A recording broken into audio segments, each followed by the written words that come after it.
El teólogo y médico carmelita Jérôme Hermé Bolsec, uno de sus principales detractores, sostenía que Calvino era un joven brillante del que nada hacía prever que se pasara a las filas de la Reforma hasta que fue sorprendido teniendo relaciones sexuales con un profesor amigo. Juan Calvino fue un sodomita, Juan Calvino fue un sanguinario, Juan Calvino fue un asesino, Juan Calvino fue todo lo peor que puede tener la Reforma Protestante. De esta manera, Santiago Armesilla, una persona considerada a sí mismo atea, pero que culturalmente abraza el catolicismo romano, ha acusado y calumniado a uno de los reformadores más importantes, a Juan Calvino.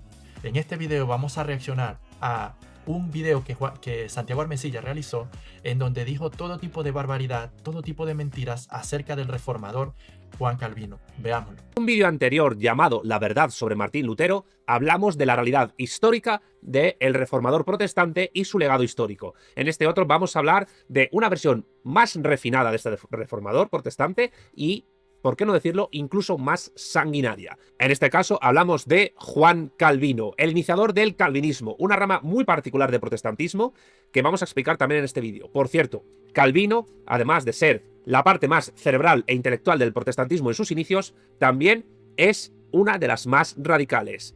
Comencemos el vídeo. La verdad sobre Juan Calvino y su legado de terror en Ginebra. Jean Calvin, o Juan Calvino en español, nació el 10 de junio de 1509 en el seno de una familia católica francesa de la ciudad de Noyon, a unos 100 kilómetros al norte de París, en la región de Picardía. Su padre trabajaba como abogado y procurador del cabildo de la catedral, pero fue acusado de malversar fondos y acabó siendo excomulgado. El joven Calvino estudió en el Collège de Montaigne, en la capital francesa, París, donde también recibieron formación Erasmo de Rotterdam y San Ignacio de Loyola. Se doctoró en Derecho en la Universidad de Orleans, donde entró en contacto con el pensamiento de Lutero, al principio sin tomarlo demasiado en serio. El teólogo y médico carmelita Jérôme Hermé Bolsec, uno de sus principales detractores, sostenía que Calvino era un joven brillante del que nada hacía prever que se pasara a las filas de la Reforma hasta que fue sorprendido teniendo relaciones sexuales con un profesor amigo. Antes de que continuemos escuchando las barbaridades y mentiras que Santiago Armesilla está aquí compartiendo, todos estos argumentos gratuitos que él está diciendo, me gustaría decir algunas cosas. En primer lugar, Santiago Armesilla no es una persona que se considera a sí mismo atea, pero que se considera también de forma cultural católico. Es decir, Santiago Armesilla es un comunista que ha entendido que la religión tiene alguna forma de ser un instrumento útil para poder llevar a cabo, ¿no?, todo el proyecto político que los comunistas tienen, ¿no?, implantado en su corazón y en su mente, ¿no? Entonces, esta persona usa sus redes sociales continuamente para hacer del protestantismo y de la reforma protestante, ¿no?, todo aquel objeto de desgracia, todo aquel objeto que se debe de abominar. Usa su plataforma para simplemente hacer un muñeco de paja de la reforma protestante y tirar todo tipo de argumentos y tirar todo tipo de comentarios sin ningún tipo de prueba, como hasta ahora ya hemos visto, simplemente formulando relatos para denostar la reforma protestante. ¿Por qué hace Santiago Armesilla todo esto? ¿Por qué apoya la Iglesia Católica Romana? Porque en primer lugar, la reforma protestante para él significa la base en la cual se estableció todos los pensamientos de las políticas liberales, ¿no?, que Occidente abrazaron y que hicieron de Occidente lo que hoy, gracias a Dios, es en los buenos términos y en las buenas condiciones. Entonces, como Santiago Armesilla entiende en su corazón que la persona no puede pensar por sí misma, la persona no puede tener libertad de opinión, la persona no debe de tener individualismo, no debe de existir el individualismo, la persona no puede hacer su propio proyecto de vida, la persona no es responsable de sus acciones, la persona no tiene libertad, sino que debe estar sometida al Estado, y como la reforma protestante, según él, es el fundamento sobre el que se estableció el liberalismo de forma política, entonces este es su enemigo a destruir, ¿no? Este es su enemigo.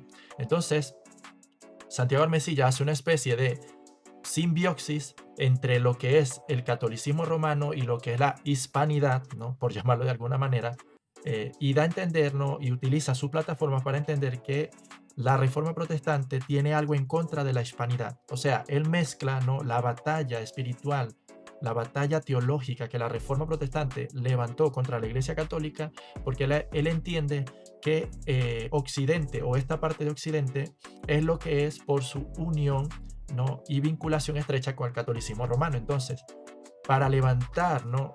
Malos deseos, Santiago Armesilla une, ¿no? Une en un mismo paquete a lo que es la Iglesia Católica Romana y todo lo que ella representa con la hispanidad. Entonces, utiliza este juego dialéctico para levantar, ¿no? Incluso adeptos que no son para nada creyentes, que no tienen ninguna inclinación religiosa, pero que abrazan la hispanidad, que aman la hispanidad y casi que le hacen un dios a la hispanidad.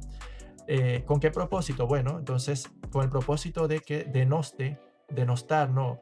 A la reforma protestante y ganarse un adepto más y de alguna manera crear una reticencia, ¿no? Para que cuando un evangélico vaya a hablar o predicar o promulgar, ¿no? El evangelio y todas sus ideas, pues inmediatamente la persona ya no le escuche. Porque para Santiago Armesilla la única manera de llevar a cabo su proyecto y su ambición política es de que la reforma protestante no siga avanzando. Vale, sé que esto es muy aburrido, pero es importante que lo entiendan. Estamos ante un católico cultural, alguien que no cree en la resurrección de Cristo, alguien que no cree en Jesús, alguien que no confiesa sus pecados, defendiendo a capa y espada, ¿no? Las formas del catolicismo romano y denostando horrendamente a la reforma protestante. Eso es lo que está pasando aquí. Pero luego vamos a atacar los argumentos, por llamarlo de alguna manera, o esta narrativa horrenda que él ha levantado contra el reformador Juan Calvino, y vamos a, al menos poco a poco, desvelar que esto está basado en pura ficción, en puros relatos y cuentos, lo que él está diciendo. Pero bueno, vamos a continuar escuchando parte de lo que él está diciendo, de que Juan Calvino fue acusado de sodomía y que por eso huyó de este convento o de esta universidad católica en donde él estaba estudiando. Vamos a seguir escuchándolo. Castigada incluso con la pena de muerte, pero Calvino logró que solo se le aplicase un hierro candente en el hombro como castigo por su delito. Aquel hierro dejó su cuerpo marcado con una flor de lis, pero su alma quedó para siempre impregnada de un profundo odio hacia la Iglesia católica. A diferencia de Lutero, que nunca gobernó directamente ninguna ciudad o estado, el francés Calvino logró dominar en 2 oportunidades la ciudad de Ginebra, en Suiza, convirtiéndola en una ciudad-estado teocrática bajo su completa autoridad. Entre 1542 y 1561, Calvino mandó ejecutar a 58 personas y desterrar a otras 76. Una de las ejecuciones más célebres fue la del médico y teólogo español Miguel Servet, también protestante, autor del libro Christianismi Restitutio, donde aparece por primera vez la descripción de la circulación pulmonar de la sangre. Servet fue quemado vivo junto con varios ejemplares de su famosa obra el 27 de octubre del año 1553, en la colina de Champel, próxima a la ciudad de Ginebra. Precisamente en ese lugar se levanta ahora la Cité Universitaire, donde Marcelo Gullo, autor del libro Nada por lo que pedir perdón, sobre el cual se basa el guión de este vídeo, tuvo la oportunidad de alojarse mientras finalizaba su maestría en Relaciones Internacionales durante la primavera del año 1993, junto a su esposa y su primer hijo. Marcelo Gullo en su obra dice que todavía recuerda la hermosa vista del río Arve y del Mont Salève, que podía apreciarse desde la ventana de la cocina de su apartamento. Seguramente la misma vista de la que disfrutó el español Servet antes de que lo devorara el democrático fuego de la Inquisición calvinista. Muy bien, hermanos, a esto nos estamos enfrentando los evangélicos, los protestantes acá en España. Ya llevo 7 años viviendo aquí y me doy cuenta, ¿no? De cómo ha hecho tanto daño el catolicismo romano acá en España y de cómo han hecho un gran esfuerzo tanto la Iglesia Católica Romana como también este tipo de personas como lo es Santiago Armesilla, que ama, adora y sueña, ¿no? Sueña sueños húmedos con volver a ser, que España sea ese imperio que coloniza, gobierna, invade, ese imperio que tiene el dominio sobre todo lugar, ¿no? Como buen comunista, Santiago Armesilla, ¿no? También se apega a estas narrativas que la Iglesia Católica Romana comenzó a implementar acá en España con el propósito de hacer que el pueblo español no llegue a darle lugar a la reforma protestante. España es un lugar en donde, lamentándolo mucho, a pesar de que apenas hace 60 años atrás fue colonizada por una simbiosis entre un gobierno dictatorial y la Iglesia Católica Romana como la única religión y donde se implantían clases en las instituciones, donde los monjes eran los profesores, en donde siempre se tenía que hacer todo tipo de... Es decir, la Iglesia Católica Romana invadió cada aspecto y área de la sociedad. A pesar de eso, se ha notado el pésimo trabajo que hicieron, al punto de que no ha pasado ni siquiera una generación desde ese suceso, y aquí en España tenemos a jóvenes de 30, 25 años que no saben en lo absoluto lo que es la Reforma Protestante, que no saben lo que es el Evangelio, que no tienen idea de lo que es el Señor Jesucristo, y para cosa peor aún, aborrecen completamente todo lo que tiene que ver con la cristiandad debido al pésimo trabajo que realizó la Iglesia Católica Romana. ¿Por qué? Porque intentaron a través de la imposición y de la fuerza establecer una religión, ¿no?, de forma cultural en España, sin predicar el Evangelio, sin testimonio de vida, sin la obra del Espíritu Santo, sino simplemente enseñándole una forma de religión a través de los sentidos a las personas, sino por el poder del Evangelio. Santiago Almesilla en este video vuelve a mostrarnos una vez más esa intención de la que les acabo de mencionar, y lo hace, ¿no?, ahora replicando los bulos y las mentiras que se han levantado desde el siglo XIX hasta ahora por parte de personas que odian, ¿no?, la Reforma Protestante, odian el cristianismo, e incluso propios clérigos, propios curas y monjes, sacerdotes, que han levantado de forma ficticia este tipo de calumnias contra los reformadores.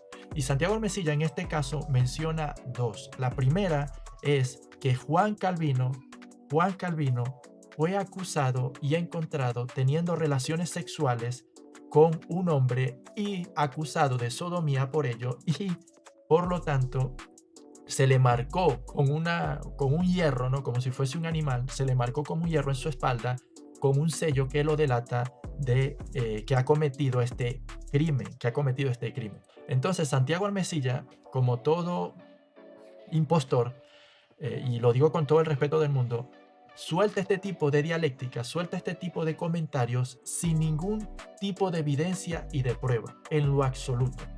No hay ninguna evidencia ni prueba, al menos por parte de él, lo ha mencionado. Yo intenté, ¿no?, traté de hacer el trabajo, y también pregunto, ¿no?, a ChatGPT, le pregunto a ChatGPT si realmente esto que Santiago Almesilla ha comentado tiene asidero, tiene alguna evidencia o prueba, y más que evidente me dice ChatGPT que no es así. Incluso ChatGPT menciona lo siguiente, yo haciéndole la pregunta de todo esto, preguntándole sobre este rumor, ChatGPT dice lo siguiente, miren: el origen del rumor. En algunos foros y textos anticlericales del siglo XIX y XX aparecieron acusaciones satíricas o inventadas sobre figuras religiosas, incluyendo Calvino, Lutero e incluso algunos papas, para desacreditarlos. El rumor sobre Calvino proviene de una confusión con un registro judicial de Ginebra en el que un hombre llamado Jean Calvin, nombre común en francés, fue acusado de sodomía años antes de que el reformador se estableciera en la ciudad. Historiadores han demostrado que no se trata de la misma persona. El acusado era un habitante distinto de Ginebra, sin relación con el teólogo,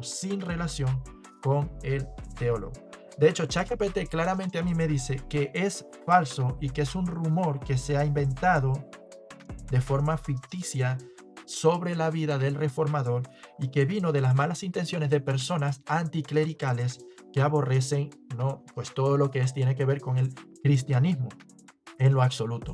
De hecho, pregunto a ChatGPT que indague y me diga quiénes fueron, ¿no?, los historiadores que se dedicaron a desmentir estos relatos que se levantaron contra el reformador de Ginebra, Juan Calvino, y ChatGPT me los ha enumerado de esta manera. El primero, François Wendel, Francia, Universidad de Estrasburgo. François Wendel realizó una obra sobre la biografía de Juan Calvino, ¿no?, en Francia en 1950. ¿Cuál es la relevancia de esto? Mira, se considera que fue una de las biografías académicas más importantes del siglo XX sobre Calvino. Y también dice lo siguiente: Wendel revisó los documentos judiciales de Noyon y Ginebra y señaló que no existe ninguna evidencia de que el reformador haya sido procesado por causas sexuales. Ninguna evidencia. Cita resumida dice: les acusations morales portées contra Calvin dans certains... No, está escrita en francés y aquí me lo traduce. Dice: las acusaciones morales dirigidas contra Calvino en algunos panfletos del siglo XIX no se basan en ningún documento auténtico, en ningún documento auténtico. Claro, yo me pregunto, ¿será que Santiago Almecillas bañó alguna vez a Juan Calvino y le restregó la espalda para poder ver esa marca? ¿O hay alguna evidencia fotográfica de esa marca? ¿En qué se basa Santiago Almecillas para mencionar esto? Pues se basa simplemente en esto que estamos mencionando. Unos panfletos que se levantaron, unos panfletos que se inventaron con el propósito de aplicar un muñeco de paja contra el reformador Calvino. Ahora, hermanos, y lo digo, nuestro llamado no es a defender a Calvino, a Lutero, no estamos llamados a eso en lo absoluto. Pero yo hago todo esto porque detrás de todo esto, el propósito diabólico de este tipo de acusaciones que hace este hombre es sin duda alguna desacreditar a la iglesia protestante y por lo tanto,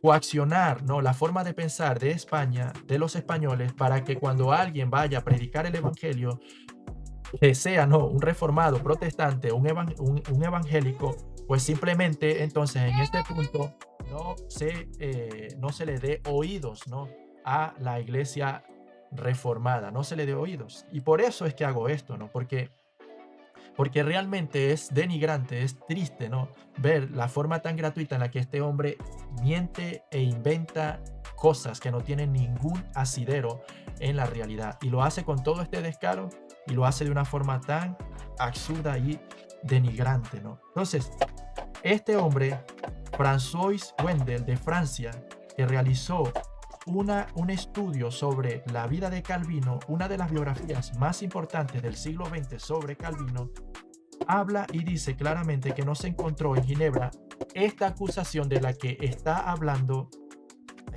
Santiago Almecillas, y que tampoco se encontró en Noyon ningún tipo de acusación sobre temas sexuales con respecto a Juan Calvino en lo absoluto. Y él cita aquí las acusaciones morales dirigidas contra Calvino en algunos panfletos del siglo XIX no se basan en ningún documento auténtico, simplemente comentarios, simplemente opiniones de personas que tenían odio hacia Juan Calvino y que querían simplemente denigrarlo, simplemente eso. Luego está este segundo historiador que se llama Bernard Cottret, que también es de Francia, de la Universidad de Versalles, ¿no? En Francia, de la Universidad de Versalles. Y este hombre también realizó una biografía de Juan Calvino y la tituló Calvin, ¿no?, un hombre, una obra. Calvino, un hombre, una obra, de 1995. Y este hombre menciona brevemente los rumores y explica que fueron calumnias tardías originadas por polémicas anticlericales. Todo esto que Santiago Almecillas está aquí mencionando es eso. Son, luego de que Calvino falleció y murió, personas que estaban completamente en contra, ¿no?, de las visiones, de la cosmovisión que Juan Calvino estaba promoviendo en Ginebra, personas que le odiaban, pues hacían muñecos de paja de él y regaban esta información haciendo panfletos y todo tipo de calumnias tardías, como lo señala este historiador Bernard Cottret. Miren, de su historia, él menciona lo siguiente: el supuesto proceso por sodomía nunca existió. No hay rastro de él en los registros de Noyon ni de Ginebra. En lo absoluto, no hay rastro. Unos hombres que se dedicaron a buscar directamente en los registros, Bernard Cottret, directamente fueron a buscar en los registros y no encontraron en lo absoluto ningún tipo de rumor al respecto. En lo absoluto. El tercero que ChatGPT me comparte se llama Alistair E. McGrath, ¿no?, del Reino Unido, de la Universidad de Oxford, ¿no? Alistair McGrath, y dice una vida, o la vida de Juan Calvino, que dice: McGrath aborda las calumnias personales que circularon sobre los reformadores y enfatiza que ninguna tiene respaldo documental. Cita resumida, dice: los supuestos escándalos morales atribuidos a Calvino incluidas las afirmaciones de conducta sexual inapropiada, provienen de fuentes polémicas sin base histórica en lo absoluto. Y así también podemos tener a Bruce Gordon de Yale University, o sea, no cualquiera persona. Hemos hablado de personas de la Universidad de Versalles, hemos hablado de personas de la Universidad de Oxford, hemos hablado de personas de la Universidad de Estrasburgo, en Francia. Y aquí el último, Bruce Gordon de la Universidad de Yale, dice en su biografía sobre Juan Calvino, que es profesor de historia eclesiástica en Yale, considera el rumor parte de las leyendas negras anticlericales del siglo XIX. Aclara que no hay ni un solo documento contemporáneo que relacione al reformador con delito sexual alguno. Esta es la cita, dice: ninguna fuente contemporánea registra acusación alguna de conducta sexual. La historia del juicio de Calvino es una invención del siglo XIX. Y tenemos que recordar que Calvino pertenece al siglo XVII. Es uno de los reformadores más, al siglo XV. Entonces, Santiago Almesilla tiene que arrepentirse por replicar estas bulos y estas mentiras de forma gratuita, ¿no?, contra el reformador Juan Calvino. Y lo vuelvo a repetir, no es porque Calvino, yo tengo un llamado a defender a Calvino en lo absoluto, pero sin duda alguna considero que Calvino es un hermano en Cristo, y nosotros como pueblo de Dios debemos de también, ¿no?, defendernos entre nosotros como hermanos y calumniar y de aquellos que nos quieran calumniar en lo absoluto. Así que Santiago Almesilla creo que debería realizar un video donde rectifica de esto y también pidiendo perdón por decir este tipo de bulos sin ningún tipo de investigación en lo absoluto. El segundo bulo, la segunda mentira que Santiago Almesilla comenta en su video es de las supuestas inclinaciones de Juan Calvino a asesinar a personas, sus participaciones en persecuciones religiosas y todo esto. Y luego él se enfatiza en el acontecimiento de Miguel Servet. Miren, hay que ser muy hipócrita, ¿no? Porque resulta que Miguel Servet fue acusado por la Iglesia Católica de herejía y condenado también a muerte. Y debido a esa condena, Miguel Servet tuvo que huir a Ginebra y allí ampararse para de alguna manera, pues, librarse, ¿no?, de esta condenación. Miguel Servet, tanto por la Iglesia Católica Romana, fue acusado de hereje porque Miguel Servet, como muchos sabéis, este hombre negaba doctrinas esenciales de la fe cristiana, doctrinas esenciales de nuestra fe.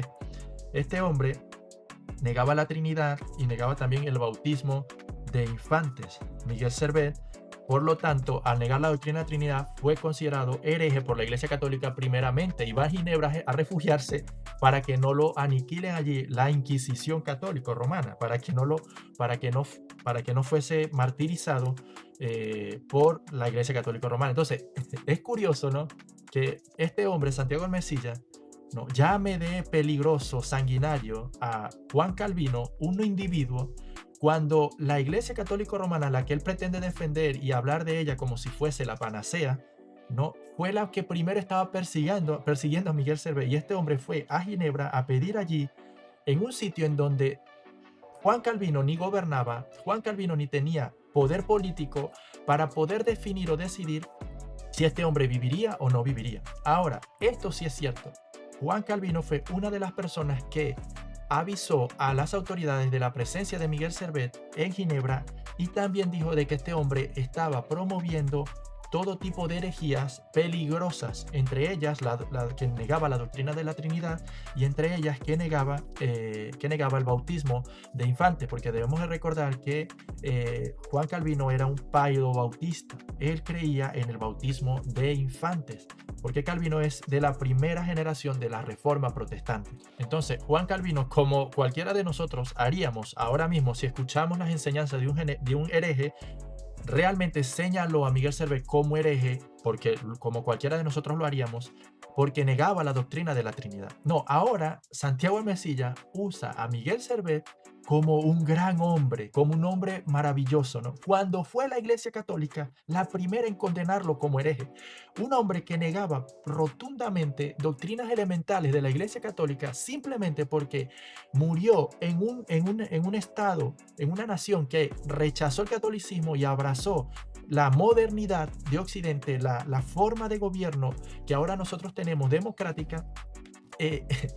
Ahora Miguel Servet lo utilizan como un héroe para ellos, cuando ellos eran los primeros que querían derramar la sangre de Miguel Servet, cuando ellos eran los primeros que anhelaban que Miguel Servet muriera y que cuando ellos pedían a Ginebra que se lo dieran incluso a Miguel Servet. Y aquí hay dos puntos muy distintos. La Iglesia Católica Romana de este lado de Europa sí que tenía poder judicial, legislativo, y se hacía lo que la Iglesia Católica Romana dijera. Había una mezcolanza entre política y religión plena acá, y era la Iglesia Católica Romana la que establecía y decidía quién iba a vivir y quién iba a morir. No así Juan Calvino, que simplemente fue como testigo, escuchó las enseñanzas, estudió las enseñanzas de Miguel Servet y se percató de que verdaderamente este hombre negaba la doctrina de la Trinidad y por tanto tuvo una función de testigo de que realmente este hombre predicaba estas herejías y que por lo tanto, debido al testimonio de Juan Calvino, se llega a la conclusión de hereje y por eso también, de una forma, como aquí lo dicen las fuentes, por magistrados laicos y por el Consejo Judicial de la ciudad, que estaba constituido por magistrados laicos, se tomó la decisión de condenar a Miguel Servet de esta manera, Ahora, la forma en la que Santiago Armesillas presenta esto es un completo anacronismo y pareciera como si España, la España católica y la Iglesia Católica Romana no aplicar este tipo de procedimientos contra los herejes, ¿no? Pareciera como si su forma de explicarlo es, mira, qué mal era, ¿no?, la reforma protestante, estos reformadores que participaban como testigos para acusar y para que se castigara con la pena de muerte a los herejes. Pareciera como si la Iglesia Católica Romana no participaba de esto, no promovía esto, no hacía este tipo de castigos a aquellos que enseñaban doctrinas heréticas. O sea, es un completo despropósito la forma en la que Santiago Armesilla presenta esto. Y miren, le pregunto también e investigo y varias fuentes muestran de que verdaderamente Juan Calvino se presentaba como testigo teológico para argumentar si algunas personas que estaban siendo condenadas a la pena de muerte estaban también incurriendo en herejías y cosas como esta. Entonces, investigando, doy con la evidencia de que sí es así, es cierto. Pero la conclusión es que se llega a que solamente en el tiempo en que Juan Calvino estuvo allí, fueron 10 personas máximo las que fueron condenadas a la pena de muerte por herejía, en las que Calvino tuvo que asistir como testigo. Ahora, el punto es este. Mira, nosotros no vamos a decir que la reforma fue la panacea. Nosotros no vamos a engañar que los reformadores tuvieron una visión muy fuerte y radical en cuanto a la herejía. No lo vamos a hacer, porque nosotros no nos avergonzamos en el sentido de que nosotros sabemos de que la reforma protestante no es nuestra máxima autoridad. Juan Calvino no es nuestra máxima autoridad. Juan Calvino no es nuestro máximo referente. Ahora, los papas sí son el máximo referente para el catolicismo. Los papas sí tienen ese título de vicario de Cristo y por lo tanto los papas son el máximo referente en esta tierra para el pueblo católico. Y los papas sí son totalmente personas que han mandado con voz y firma directa a la hoguera personas, han perseguido a personas, han desvivido a pueblos enteros por la firma de los papas. Ahora, el punto aquí es este, que Santiago Armesilla hace un completo anacronismo con el propósito de presentar a la Iglesia Católica como más moderada, como más progresista, como más abierta, como más democrática, cuando era todo lo contrario, en lo absoluto. La Iglesia Católica era la que regía los gobiernos, las instituciones completamente. La doctrina teológica de la Reforma más bien promovió, y por eso tú lo aborreces mucho, Santiago Armesilla, promovió la separación de poderes, la separación del Estado y la fe. Bueno, hermanos, la conclusión de esto es lo siguiente. La conclusión es que realmente, aunque a veces no nos damos cuenta ni nos enteramos, Satanás está haciendo todo lo posible, hermanos, porque el avance del reino de los cielos avance, ¿no? Para que la iglesia avance y se establezca en este lugar. Porque sin duda alguna, ¿no?, algo precioso de la Reforma Protestante es que Dios ha decidido utilizar ese suceso para traer un cisma que renovó a la iglesia. La Reforma trae la predicación del Evangelio y del Cristo crucificado y también de la experiencia de salvación y de fe a la vida del creyente. Y es por eso que Satanás aborrece que la iglesia evangélica avance, porque la iglesia evangélica es militante, predica el evangelio, anuncia las buenas nuevas, no está pensando en defender a un hombre o a otro, no, está pensando en proclamar a Cristo y este crucificado. Y de eso nosotros no nos vamos a avergonzar en lo absoluto. Ahora, ¿por qué tuve que hacer este video? Por esto mismo.